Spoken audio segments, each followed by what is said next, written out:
नमस्कार दर्शकों, शिमला की हसीन वादियों के बीच ऐतिहासिक रिज मैदान से मैं आपका होस्ट और आपका दोस्त हर्ष लेकर आया हूं आपका मन पसंदीदा कार्यक्रम जिसका नाम है द रिज शो। दर्शकों, जनसंख्या किसी भी देश के लिए एक वरदान होती है, परंतु यही जनसंख्या अगर सीमा रेखा को पार कर दे तो ये वरदान अभिशाप में बदल जाता है।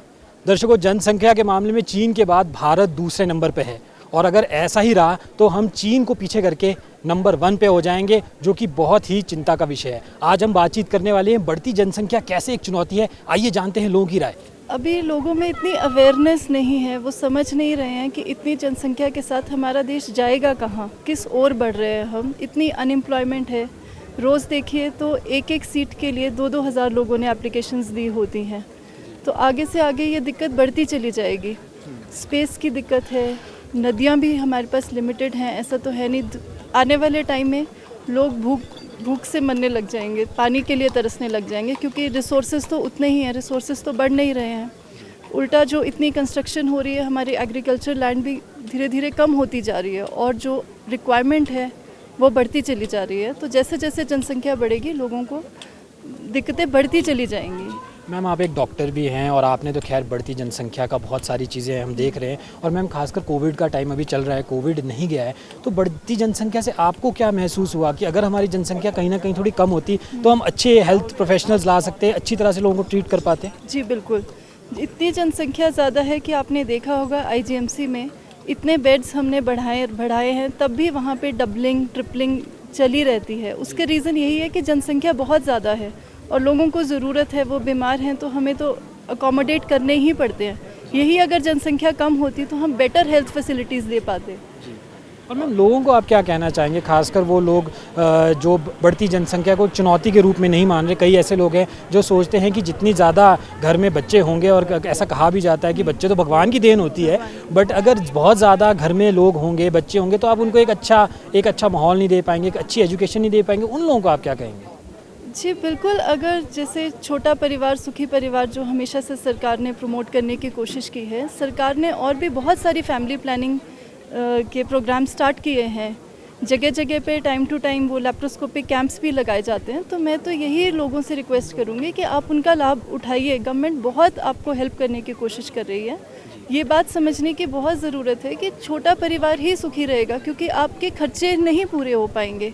आगे उनको जब जॉब नहीं मिलेगी, उनको इधर उधर भटकना पड़ेगा, तो वो दिक्कत आपके ही परिवार में आने वाली है। इसलिए गवर्नमेंट की तरफ से बहुत अच्छी लैप्रोस्कोपी से वो की जाती हैं ट्यूबेक्टमीज़, और बहुत सारी अच्छी स्कीम्स चलाई गई हैं, तो उनका फ़ायदा उठाना चाहिए लोगों को आगे। हम आप एक युवा हैं, एक युवा डॉक्टर हैं, और अगर हम भारत की बात करें, भारत एक युवा देश है। 18 से 35 की उम्र के कम से कम 45% जो आबादी है वो इतनी है। तो युवाओं को आप क्या कहेंगे कि जो युवा अभी हैं वो किस प्रकार से, जो बढ़ती जनसंख्या, कहते हैं कि जनसंख्या एक वरदान भी होती है, पर जो खासकर हम युवा देश है, किस प्रकार से उसका लाभ उठाएँ और आगे हम ऐसे कदम उठाएँ कि हमें कहीं ना कहीं इसके दुष्परिणाम न भुगतने पड़े?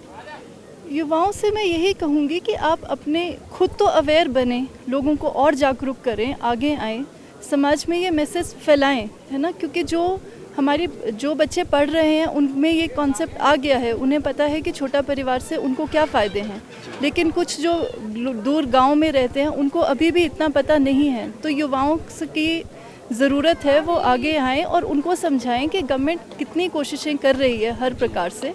वो बस उन तक वो मैसेज पहुंचाने की ज़रूरत है। सर, आज हम पूछ रहे हैं लोगों से कि जो बढ़ती जनसंख्या है ना, वो चुनौती है या नहीं है? आपको क्या लगता है? देखिए, इंडिया जैसी कंट्री के लिए भी चैलेंज है, चुनौती है, लेकिन अगर साथ जो हमारे नेबर है चाइना, उसने इसी जो हमारी पॉपुलेशन थी उसको एक वेपन बना लिया। लेकिन अभी चैलेंज इसलिए है कि हमारे पास जो इंफ्रास्ट्रक्चर है और अभी हमें बहुत आगे जाना है, तो उसके लिए ये चैलेंज है। लेकिन अगर एजुकेशन एक मतलब कॉन्टिन्यूस एजुकेशन होगी तो उससे हमारी जो पॉपुलेशन और उसको कंट्रोल कर सकेंगे। लेकिन जो रिसेंटली हमारे पास नीति आयोग या कहीं से भी डेटाज आए हैं, उसमें जो पॉपुलेशन है वो 2.1 से कुछ राज्यों में कम हुई है। और जो हमारे नए सेंसस आएंगे 2021 के जैसे शुरू होगा, तो आप देखिए कि बड़े अच्छे रिजल्ट्स आए हैं कि कहीं इंडिया की पॉपुलेशन कम हुई है, कुछ राज्यों में हमारी इंडिया की पॉपुलेशन कम हुई है। और हिमाचल जैसी कंट्री में कि पिछले 3 सेंसस से हम देख रहे हैं, क्योंकि यहाँ एजुकेशन का यहाँ और केरल में स्टैंडर्ड बहुत अच्छा है। तो हिमाचल की जो पॉपुलेशन है वो 70 लाख के आसपास है 3 डेकेड से। तो यहाँ लोगों का जो एजुकेशन का लेवल है, उस वजह जब तक एजुकेशन का लेवल नहीं होगा, उसमें आप एजुकेशन ही नहीं, हमारा सैनिटेशन, साफ़ सफाई, हर चीज़ में हमारा ग्रोथ करेंगे हम जी। पर सर कुछ लोगों का ये मानना है, जो काफ़ी विद्वान है, वो ये कहते हैं कि जनसंख्या उतनी होनी चाहिए जितना एक स्टेट के पास उतने संपन्नता हो, साधन हो। उससे ज़्यादा अगर हो जाएगी तो कहीं ना कहीं वो आपके लिए बहुत बड़ा अभिशाप हो जाएगी। तो आप कितना मानते हैं इस बात? नहीं, वो हर चीज़ की बात बिल्कुल सही है कि एक स्टेट ही क्यों सोचे, हम एक कंट्री क्यों सोचे, घर की बात कम करते हैं।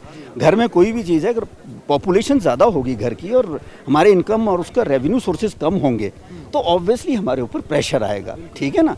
तो जब तक हम अपने इनकम के सोर्सेज जनरेट नहीं करेंगे, इंडिया में ऐसा नहीं है कि हम अपने जनरेट नहीं कर सकते, लेकिन इतनी बड़ी कंट्री है, इसमें एक साथ इतनी बड़ी पॉपुलेशन को कुछ हिस्से में ज़्यादा है, कुछ में नहीं है, लेकिन जहाँ हमारी इनकम के सोर्सेज हैं वहाँ पॉपुलेशन भी ज़्यादा है। अब हिमाचल में पॉपुलेशन कम है लेकिन इनकम के सोर्सेज ज़्यादा नहीं है, लेकिन यहाँ एजुकेशन ने उस चीज़ को बैलेंस किया है। तो बिल्कुल कि जो हमारी इनकम है उसके अकॉर्डिंग हमारी जो पॉपुलेशन की ग्रोथ है उस तरह से चलनी चाहिए। लेकिन मैं दोबारा उसी जगह पे आऊँगा कि जब ये बात एजुकेशन लेवल एक हमारा थोड़ा ठीक होगा तो हम इस बात को समझ पाएंगे। सर आपने चाइना का जिक्र किया है। चाइना दुनिया की सबसे पॉपुलस कंट्री है, उसके बाद इंडिया है, और मुझे लगता है कि कुछ दशकों में ही शायद हम दुनिया की सबसे आबादी वाला देश हो जाएंगे। चाइना में अगर हम बात करें तो बहुत सारे कड़े कानून अभी तक हैं, अब जाके वो अपने कानूनों में थोड़ा बदलाव ला रहे हैं, जहाँ पे उन्होंने जनसंख्या पे कंट्रोल किया। आपको क्या लगता है कि हिंदुस्तान में, भारत में भी क्या इस प्रकार के कोई कानून आने की ज़रूरत है?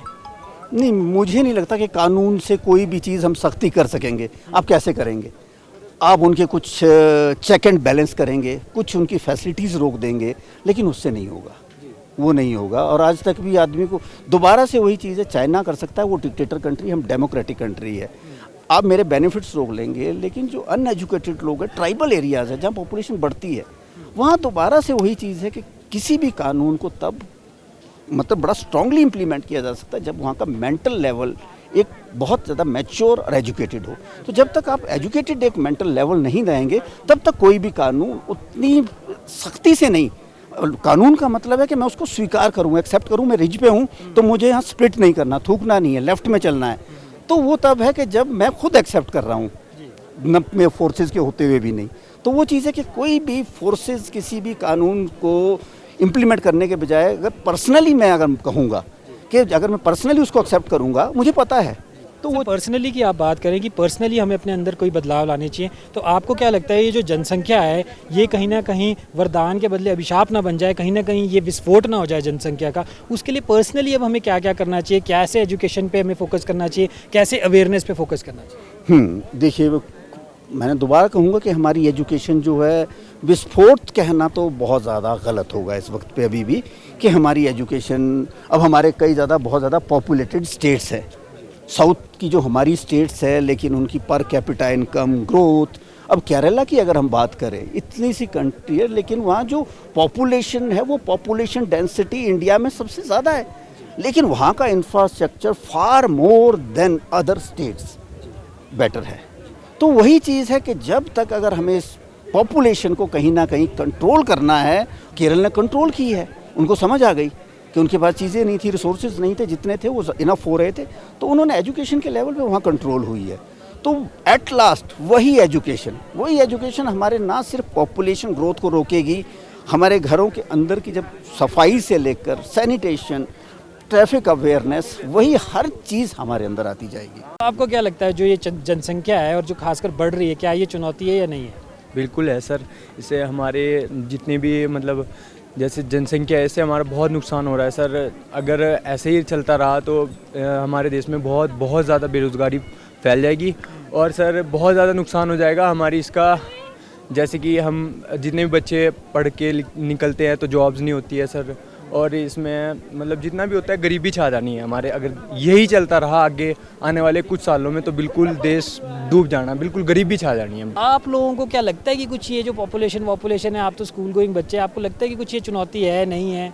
यस सर, वो तो है ही, क्योंकि हमारा सर अगर पॉपुलेशन बढ़ती जाएगी तो हम मतलब जो हमारे पास रिसोर्सेज है उसका सर मतलब ख़त्म हो जाएगी सर एक तरह से। एंड सर हम पॉपुलेशन बढ़ने की वजह से सर हम मतलब ज़्यादा अपॉर्चुनिटीज़ भी नहीं रहेगी सर। आपको क्या लगता है? सर जॉब्स अंडर अनएम्प्लॉयड हो रहे हैं बहुत लोग, जॉब्स नहीं है लोगों के पास, पोल्यूशन बहुत बढ़ रहा है, जितने लोग उतनी गाड़ियाँ उतना ही ट्रैफिक, और एजुकेशन सिस्टम में भी फ़र्क पड़ रहा है। बहुत से गांव के बच्चों को जो हमारे पास फैसिलिटीज़ हैं वो उनके पास नहीं है। तो पॉपुलेशन कंट्रोल बहुत ज़रूरी है ये बिल पास करना, नहीं तो बहुत मुश्किल हो जाएगी। चाइना से हम और चीज़ों में आगे जाएँ तो अच्छा है, पॉपुलेशन में अगर हम आगे गए तो ये बहुत गलत बात हो जाएगी। मैं ये जानना चाहूँगा, आप लोग पॉपुलेशन के लिए आपको लगता है कि कहीं ना कहीं इसको रिस्ट्रिक्ट करना चाहिए? पॉपुलेशन की अगर मैं बात करूँ, मैं आपको थोड़ा एक फैक्ट भी बताता हूँ। 1947 में हमारी इंडिया की पॉपुलेशन लगभग 33 करोड़ थी, 33 करोड़ थी, और अब हम लगभग 131 करोड़ मतलब 1.3 1.4 बिलियन पे जा रहे हैं। तो क्यों ये इतनी ज़्यादा जो पॉपुलेशन है बढ़ रही है? आपको क्या लगता है? वैसे आप लोग बहुत यंग एज इसका आंसर देने के लिए, बट फिर भी आपको क्यों लगता है कि क्यों बढ़ रही है? सर, जो लॉकडाउन हुआ उसकी वजह से भी, और मतलब काफ़ी लोग एम्प्लॉयड नहीं हैं, पर पॉपुलेशन बढ़ रही है। इसका मेन कारण ये है, काफ़ी लोग अनएम्प्लॉयड हैं, एजुकेशन इतनी नहीं है, बहुत से चाइल्ड मैरिजेस हो जाती हैं, चाइल्ड बर्थ्स हो जाते हैं, छोटी छोटी जो लड़कियां हैं उनकी शादी करा दी जाती है छोटी एज में। तो ये बहुत गलत बात है, इसकी वजह से पॉपुलेशन इंक्रीज़, क्योंकि काफ़ी लोग अनएजुकेटेड हैं और एजुकेशन कम होने की वजह से जो मेच्योरिटी आनी चाहिए उस एज में वो नहीं आ रही है। तो उसकी वजह से पॉपुलेशन इंक्रीज़ हो गया है 1947 से लेकर अब तक। इसको कम करने के लिए आपके हिसाब से क्या करना चाहिए? क्योंकि गवर्नमेंट तो चलो जो करेगी सो करेगी, काफ़ी सारे गवर्नमेंट स्कीम्स भी लेके आती है कि कहीं ना कहीं आप पॉपुलेशन को फैमिली प्लानिंग करें, ये करें वो करें।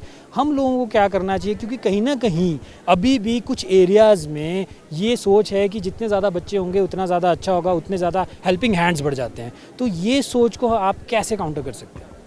सर, हेल्पिंग हैंड्स तो बढ़ जाएंगे, पर ऐसा श्योरिटी तो नहीं है कि जो बच्चा आपका है वो अच्छा ही काम करेगा, वो बुरे काम भी तो कर सकता है। बहुत सारे आजकल यंग जनरेशन जो है वो ड्रग्स में चली जाती है, एडिक्ट्स हो जाती है, बहुत सारे इलीगल काम हो चुके हैं। तो ये पेरेंट्स की बिल्कुल गलत सोच है कि अच्छा आपके अगर 2 बच्चे हैं वो पेरेंट्स बहुत इंटेलिजेंट है, या पेरेंट्स जैसे कि कई किसान फार्मर्स तो उनके बच्चे IAS वगैरह लगे होते हैं, और कई IAS ऑफिसर्स के बच्चे भी कुछ नहीं कर पाते हैं। क्या आपको लगता है कि कहीं ना कहीं जो पॉपुलेशन है वो इट्स ऑन द राइज, बहुत ज़्यादा बढ़ रही है और कहीं ना कहीं चिंता का विषय है? बिल्कुल, देखिए, अगर तो हम शिमला रिज की बात करें तो रिज पे तो रौनक जो है वो ब्रिटिश टाइम से रही है। पूरे देश दुनिया से लोग इस रिज मैदान को देखने आते हैं, शिमला की खूबसूरती को निहारने आते हैं। हाँ, रही बात पॉपुलेशन की, तो निश्चित तौर पर देखिए पॉपुलेशन तो बढ़ती ही जा रही है। जब हिमाचल प्रदेश बना था तो करीब 30 लाख आबादी थी, और आज जो आबादी है करीब 75 लाख से ऊपर पहुंच चुकी है। हालांकि अपुष्ट आंकड़ा है और अगले इसी वर्ष जो है जनगणना जारी है, तो उम्मीद करते हैं कि 75 लाख से ऊपर हों। देखिए, इसके पीछे बहुत सारे कारण हैं। पहला जो कारण है उसको हम कहेंगे विकास। डेवलपमेंट हुई है, हर गांव को सड़कें पहुंची हैं, रोज़गार भी मिले हैं, और इस वजह से लोग दूर दराज के क्षेत्रों में भी पहुंचे हैं, प्रदेश से बाहर निकले, और प्रदेश में बाहर से आकर बहुत सारे लोग बस गए हैं।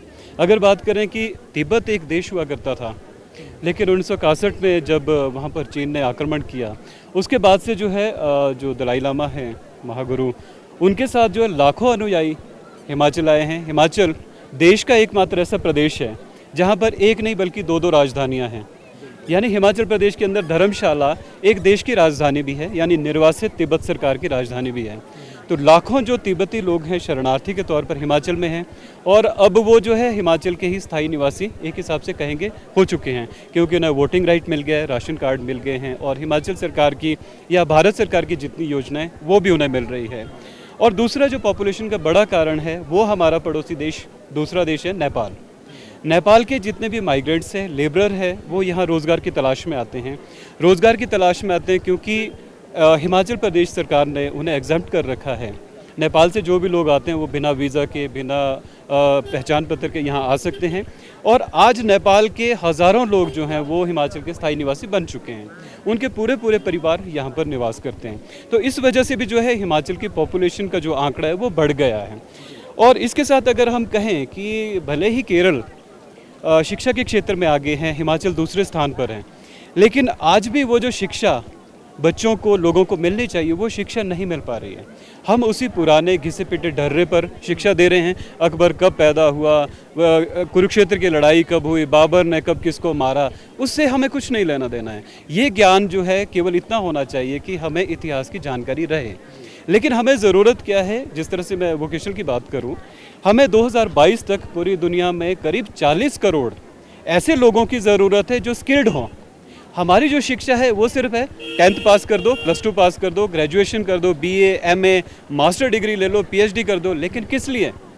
उनके पास स्किल नाम की कोई चीज़ नहीं है सिवाय एक डिग्री और डिप्लोमा दिखाने के। आज यही रीज़न है, आप चप्पे चप्पे पर जाइए, हर जगह लोग प्रोटेस्ट कर रहे हैं। BEd वाले, JBT वाले, ये DLEd वाले, ये अपना BPEd वाले, क्यों ज़रूरत पड़ती है? अगर आपके पास डिग्री होती, डिग्री काम की होती, तो आपको टेट की ज़रूरत क्यों पड़ती? लोगों के साथ साझा करना चाहेंगे अपने विचार, जिससे कि हम अपनी जनसंख्या को नियंत्रित कर सकें। जी बिल्कुल ठीक कहा आपने। देखिए, जनसंख्या को नियंत्रण करना बहुत ज़रूरी है, बहुत लाजमी है, क्योंकि जनसंख्या मैं दो तरह से थोड़ा सा समय लूँगा, दो तरह से कहूँगा। देखिए, जनसंख्या वरदान भी है, जनसंख्या अभिशाप भी है। अगर हम जापान और चीन की बात करते हैं तो वहाँ पर जो तादाद है वो 60 वर्ष से ऊपर के लोगों की तादाद जो 60 वर्ष से कम लोग हैं उनसे दुगनी हो चुकी है। यानी उन देशों को बुजुर्गों का देश कहेंगे। आने वाले 20, 30 या 40 साल के बाद वहाँ स्थिति ये हो जाएगी कि वहाँ जवान ढूंढे नहीं मिलेंगे, क्योंकि वहाँ 1 चाइल्ड पॉलिसी है और चाइना ने उस पॉलिसी को बदल दिया है। हमारे इंडिया में पॉपुलेशन है, हमारे इंडिया में 60% यूथ है, 40% 60 से ऊपर के लोग हैं। हमारे पास एक एसेट है, इस एसेट का सदुपयोग करो, इस एसेट को इतना ट्रेंड बनाओ, इतना स्किल्ड बनाओ कि दुनिया के जिस भी देश को यूथ की ज़रूरत है वो वहाँ पर जाए, रोज़गार कमाए, क्योंकि इंडिया में रोज़गार नहीं है। रोज़गार नहीं है तो हम कहाँ देखते हैं? दूसरे देशों पर देख रहे हैं, दूसरे देशों में देख रहे हैं। तो इस यूथ को स्किल्ड बनाकर दूसरे देशों में भेजो, हमारी पॉपुलेशन भी कंट्रोल हो गई और उनको रोज़गार भी मिल गया और हमारे देश को डॉलर्स और यूरोज़ भी मिल गए और डेवलपमेंट के लिए भी काम आएगा। दूसरी तरफ हम कहते हैं कि अभिशाप भी है। अभिशाप है इस कारण से क्या हो रहा है कि देश में लगातार गरीबी बढ़ रही है। अभी लॉकडाउन हुआ, पूरे देश दुनिया से लोग वापस अपने घरों को लौटे। इससे क्या फ़ायदा हुआ? हमारे जो बंजर खेत थे वो फिर से उपजाऊ हो गए। हमारे जिन बगीचों में नेपाल की लेबर काम कर रही थी वहाँ पर युवाओं ने खुद काम करना शुरू किया। उससे क्या हुआ कि हमारी इकोनॉमी में ग्रोथ हुई, हमारे बंजर खेत फिर से लहलहा उठे और हमारे पास जो है संसाधन बड़े हैं।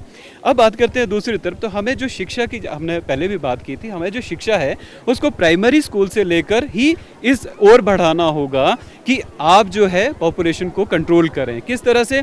हमारे पास बहुत सारे एग्जाम्पल है। आज भी बेटे की चाह में लोग 8-8, 10-10 बेटियां पैदा कर रहे हैं। देखिए, भाग्य तो ऊपर वाले का जन्म जिसने लेना है वो तय है, लेकिन कुछ चीज़ें हमारे पास भी कंट्रोल हमें भी करना है। बेटा और बेटी एक समान है, इस सिद्धांत को हमें बच्चों के मन में डालना है।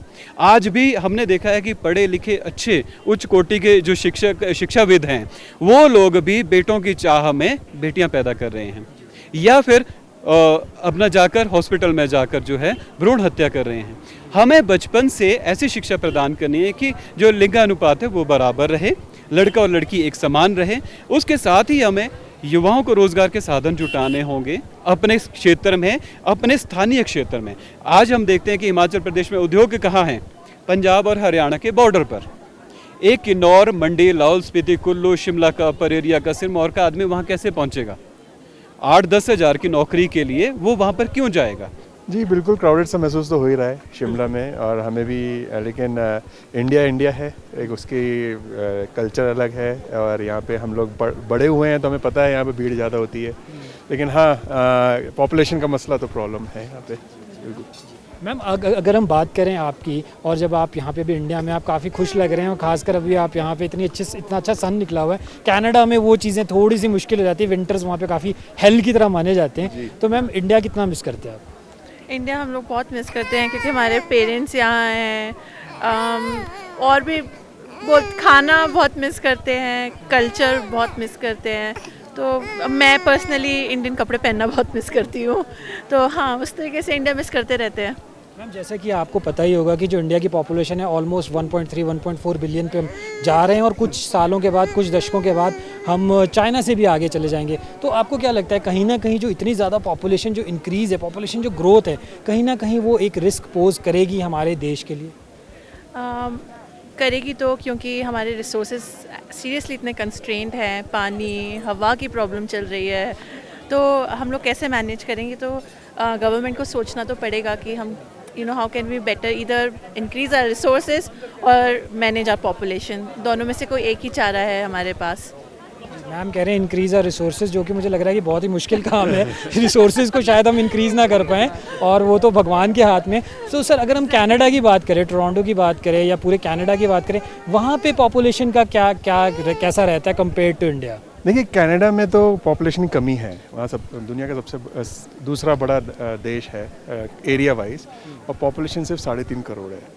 तो पॉपुलेशन की जो समस्या यहाँ है वहाँ तो नहीं है, और रिसोर्सेज ज़्यादा हैं, लोग वहाँ पर आना, वहाँ पर तो चाहते हैं कि लोग आके बसें। इंडिया में मेरे हिसाब से तो पॉपुलेशन की प्रॉब्लम, तो गवर्नमेंट को अपने स्कीम्स निकालने पड़ेंगे। जो मैंने एक चीज़ देखी कनाडा में कि वहाँ पे गवर्नमेंट बढ़ावा देती है पॉपुलेशन के लिए, इसलिए वो लोग रिसोर्सेज देते हैं, जितने बच्चे करो आप तो आपको पैसे मिलते हैं वहाँ पे एज अ पेरेंट। इंडिया में शायद उल्टा करना चाहिए, पैसे दीजिए, एक बच्चे के लिए ज़्यादा दीजिए, दूसरे बच्चे के लिए कम दीजिए, तीसरे में से पैसे ले लीजिए उनसे, राइट। तो उस टाइप से स्कीम्स बनाएंगे तो वो लोगों को भी वो एक पता चलेगा कि गवर्नमेंट क्यों बना रही है ऐसी स्कीम्स, वो ज़्यादा पढ़ेंगे उसके बारे में। अगर इसलिए गवर्नमेंट स्कीम्स बहुत इंपॉर्टेंट है मेरे हिसाब से। जिस तरह से कनाडा ने गवर्नमेंट स्कीम्स के थ्रू कंट्रोल किया है, बढ़ा रहे हैं अपनी पॉपुलेशन, यहाँ गवर्नमेंट स्कीम्स के थ्रू कंट्रोल करना चाहिए। और कुछ लोग ये कहते हैं कि अगर हम इंडिया की पॉपुलेशन देखें तो यहाँ पे जो युवा हैं, जो यूथ है बहुत ज़्यादा है, ऑलमोस्ट 60% जो पॉपुलेशन है वो अंडर 40 है यहाँ पे। तो एक बहुत बड़ी, वो कहते हैं कि एक तरह से कि बून भी है अगर इसको सही ढंग से इस्तेमाल किया जाए। तो आप इस तर्क से कितना सहमत हैं? बिल्कुल सहमत है। अगर young population is a engine of an economy, so अगर बस उनको अपॉर्चुनिटी देनी चाहिए। मेरे हिसाब से प्रॉब्लम ये है कि हमारी जो सारी अपॉर्चुनिटीज़ है वो कॉन्सेंट्रेटेड हैं 4-5 सिटीज़ में। हमें वो अपॉर्चुनिटीज़ को दूसरी सिटीज़ में भी बढ़ावा देना चाहिए, ताकि जो यहाँ जो छोटी सिटीज़ का यूथ है उसे डायरेक्ट एक्सेस मिले अपॉर्चुनिटीज़ का, वो देश को बढ़ाए। आज की छोटी सिटी का जो यूथ है, अगर वो या तो बाहर देश से निकलना चाहता है या बड़ी सिटी में आना नहीं चाहता, क्योंकि वो ऐसी लाइफस्टाइल जी नहीं पाएगा गांव में रह के, छोटी जगह में। मेरे हिसाब से छोटी सिटीज़ में और गाँव में अगर अपॉर्चुनिटीज़ मिलें तो फिर शायद यूथ ड्राइव और अच्छे से कर सकता है इंडिया की कंट्री इंजन को।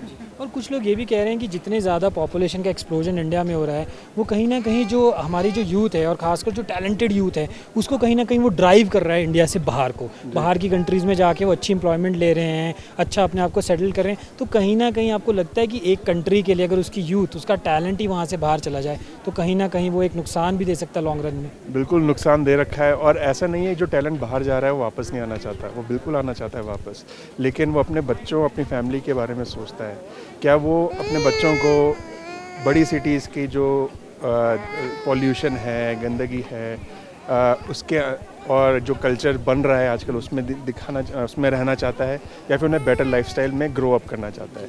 अगर हमें छोटी सिटीज़ में भी एनवायरनमेंट मिले, शिमला जैसे सिटी में हमें अपॉर्चुनिटीज़ मिले, हम क्यों वापस नहीं आएंगे? यहाँ की एयर अच्छी है, यहाँ पर सुख सुविधाएँ सारी हैं, क्या नहीं है यहाँ पे हमारे इसलिए जॉब्स? नहीं, पॉपुलेशन कंट्रोल तो ज़रूर होना चाहिए, क्योंकि पहले था कि जॉइंट फैमिलीज़ का ट्रेंड था, काफ़ी जॉइंट फैमिली में कितने लोग रहते थे इकट्ठे, अब सिंगल फैमिली का ट्रेंड आ चुका है। और जो नेक्स्ट जनरेशन कमिंग है वो तो ओनली 1 चाइल्ड प्लान कर रहे हैं, और आई थिंक इट्स बेटर, क्योंकि जहाँ ज़्यादा लोग हो जाएंगे उतनी कॉम्प्लिकेशंस बढ़ेंगी, उतनी लड़ाई झगड़े बढ़ेंगे, और एनवायरनमेंट ग्लोबल वार्मिंग करके जगह तो वैसे नहीं मिल रही रेजिडेंस बनाने के लिए, सारी तो जो ऑक्सीजन लेवल है कम होता जा रहा है, बिल्डिंग्स पे बिल्डिंग्स बनी जा रही हैं।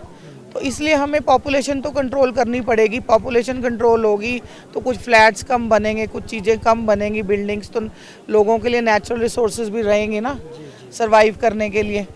तो और पॉपुलेशन की आपने बात की, कहीं ना कहीं में पॉपुलेशन कम करनी पड़ेगी, जो नेचुरल रिसोर्सेज हैं वो कहीं ना कहीं सीमित है, लिमिटेड हैं, और कहीं ना कहीं वो उससे ज़्यादा नहीं बढ़ सकते। आपको क्या लगता है कि आप एक युवा भी हैं, आप स्कूल में पढ़ रहे हैं, आपको लगता है कि फ्यूचर में कहीं ना कहीं अगर पॉपुलेशन बढ़ती है तो कहीं ना कहीं आपके लिए, जैसे एक कहते हैं एजुकेशन के रिसोर्सेज कम होते हैं, एम्प्लॉयमेंट के रिसोर्सेज कम होते हैं?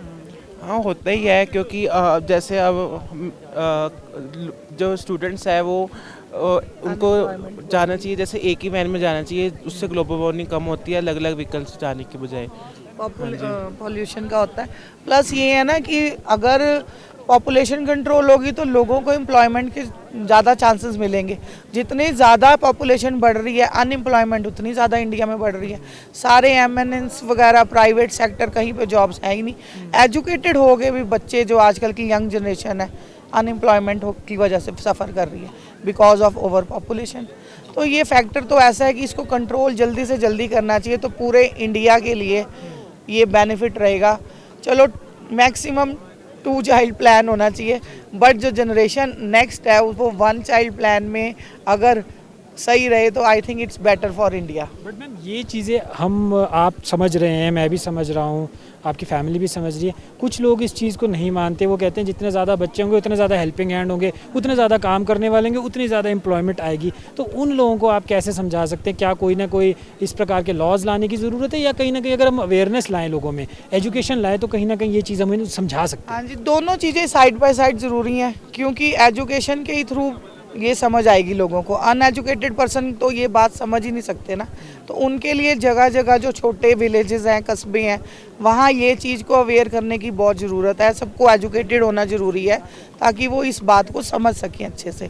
और उसके अलावा अगर हमारी इंडिया गवर्नमेंट कोई नए लॉ या कोई रूल्स बनाती है कि जिनके 2 चाइल्ड है उनको ये बेनिफिट मिलेगा, जिनका सिंगल चाइल्ड है उनको ये बेनिफिट मिलेगा, तो आई थिंक ये भी बहुत काम करेगा इस चीज़ में। दर्शकों, बढ़ती जनसंख्या यकीनन एक गंभीर विषय है, और अगर हमने निकट भविष्य में कोई कड़ा कदम नहीं उठाया तो इसके हमें गंभीर परिणाम भुगतने पड़ेंगे। उम्मीद करते हैं आपको आज का ये कार्यक्रम पसंद आया होगा। इसी के साथ मुझे दीजिए इजाज़त। नमस्कार।